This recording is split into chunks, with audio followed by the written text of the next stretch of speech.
Welcome to BidPrime in Austin, Texas. I'm Bill Culhane along with BidPrime's co-founder Stephen Hetzel.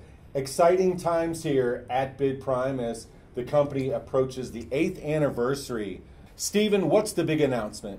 We're launching RFP Insights. RFP Insights is a new tool that our clients will have in order to submit more effective proposals and win more government bids. Why did BidPrime decide to offer this service?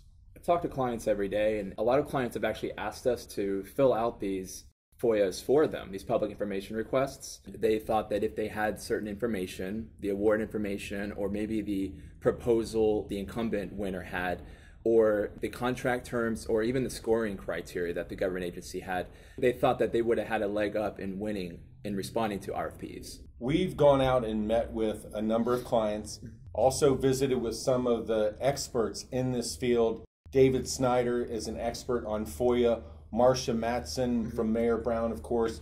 Friend of ours, John Hansen, who continually discusses transparency in government. There's a lot of information out there. In terms of RFP Insights, what information is included? A lot of information. So the award information is very important. That's easy to get sometimes online through Google, through BidPrime, through your account manager. There's also the tabulation data, the scoring criteria. So sometimes RFPs especially are not exactly the lowest bidder. It's a more qualitative assessment. You could get a peek sometimes at their actual proposal. There are a number of other companies, other businesses in our industry who have a similar product. But as far as the process itself, kind of walk us through the details.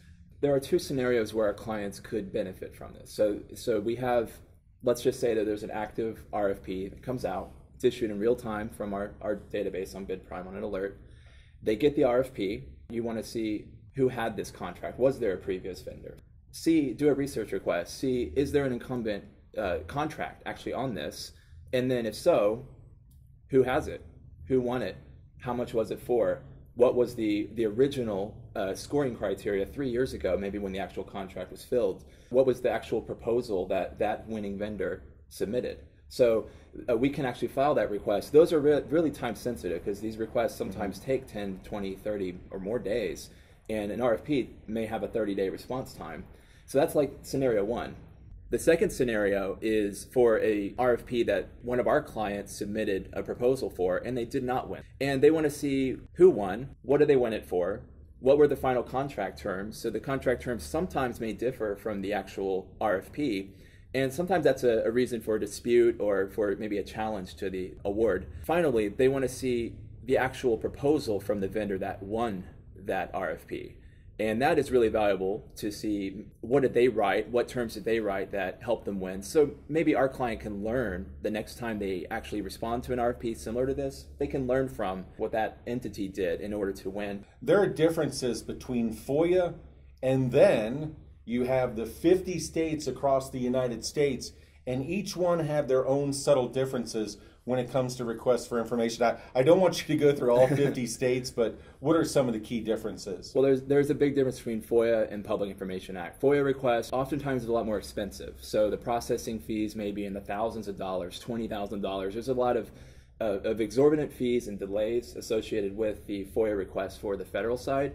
With the Public Information Act, for every single state does vary. Yeah. Some states require you to actually be a citizen of the state to actually submit the request. So if you are based in Iowa and you're trying to bid on something in Kentucky, you have to find somebody in Kentucky to actually submit that. So some states are really easy. You know, I file a number of FOIA requests, public information requests on the state level, and some of them respond in a day or two, and some of them respond at the last possible time, or some of them respond with maybe additional fees, or it may be $300 or $500 in copying fees, and we can always dispute that. We can always, scale back the nature of the requests. There's a number of ways that we can do to kind of meet a certain budget, but every state, every entity is slightly different.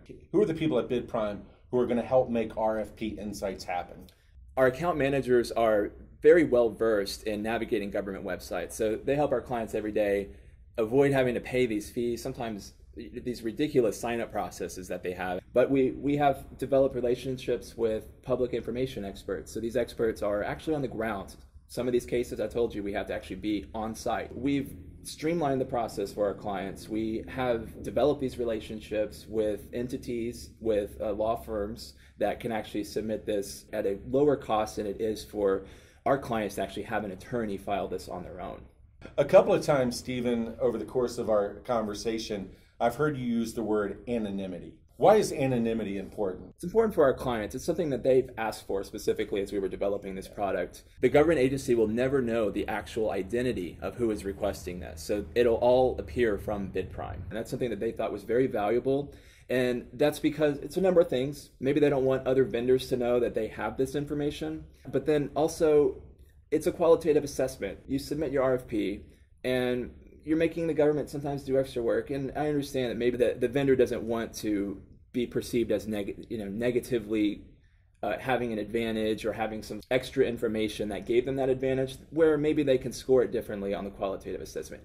So how do clients go about taking advantage of RFP Insights? I recommend contacting your account manager, contacting our support team, seeing if there is an incumbent actually out there, or if you did not win the RFP, maybe you want to find that information out so you can contact your account manager and figure out the terms of the information. We also have a chat system. We have multiple messaging systems. We have direct access by phone. So we don't hide from our clients. We want you to call us and request this.